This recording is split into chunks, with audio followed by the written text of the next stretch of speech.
খেলা শুরুর আগেই কলকাতার পোলাপাইনগুলারে বইলা দিছিলাম যে এত বেশি লাফায়ও না, তোমরা আমাদের সাথে কুলাইতে পারবা না। কিন্তু কে শুনে কার কথা, ওরা ওদের কাজ ঠিকই করলো, তাই তো একটু কমাই দিলাম। খালি কমাইছিনি, ডাইরেক্ট একেবারে পুরা ভইরা দিছি।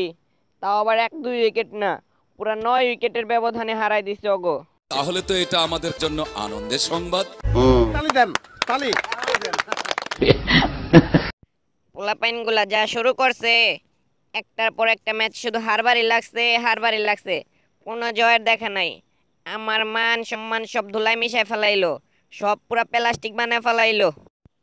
ওদের খেলার হাব ভাব দেখা তো মনে হইতাছে যে এবারে আইপিএলে ওরা আমারে বিরাট কোহলির মতো 7 আপ খাওয়াই ছাড়বো।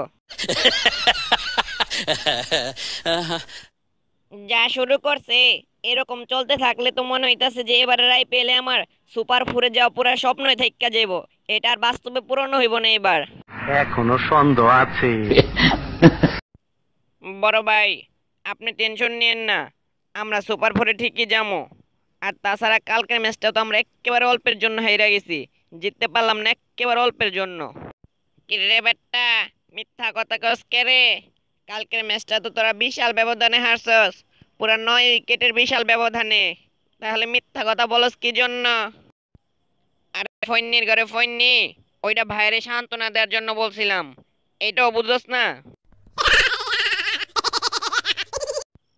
আমি তো গতকালকের ব্যাটিং এর শুরুটা ভালোই কইরা দিয়ে আসছিলাম, পুরো 300 স্ট্রাইক রেটে খেলে আসছিলাম, কিন্তু পরে যে সবাই কি করলো কিছুই বুঝতে পারলাম না। আমিও তো শুরু করছিলাম, কিন্তু কপালটা খারাপ যে আউট হয়ে গেছি গা। না হইলে রান পুরা 200-তে ঠেকায় ফেলাইতাম। তখন দেখতাম হায়দ্রাবাদ কিভাবে জিত আমাদের সাথে, পুরো আমরস বাইর হয়ে যেত না ওদের। আরে ভাই, তোরা তো আমাদের উইকেটই ফলাইতে পারস না ভালো মতো, মাত্র একটা উইকেট পাইছিলি, তাও কোন ভাগ্যে। তোরা যদি কালকে 250 রানও করতি, ওইটা আমরা আরামসে নিয়ে ফেলাইতাম, বুঝলি? আমাদের রান বেশি হইলে তখন তোমাদের উইকেট এমনিই পড়তো।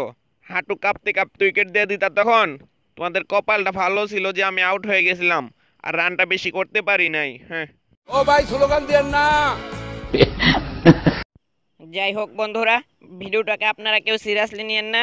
ভিডিওটা যদি ভালো লাগে তাহলে একটা লাইক দিবেন, একটা কমেন্ট করবেন ও একটা শেয়ার দিবেন। আর আপনি যদি এই চ্যানেলে নতুন হয়ে থাকেন তাহলে সাবস্ক্রাইব করে পাশে বেল আইকনটা বাজিয়ে দিবেন। ধন্যবাদ সবাইকে।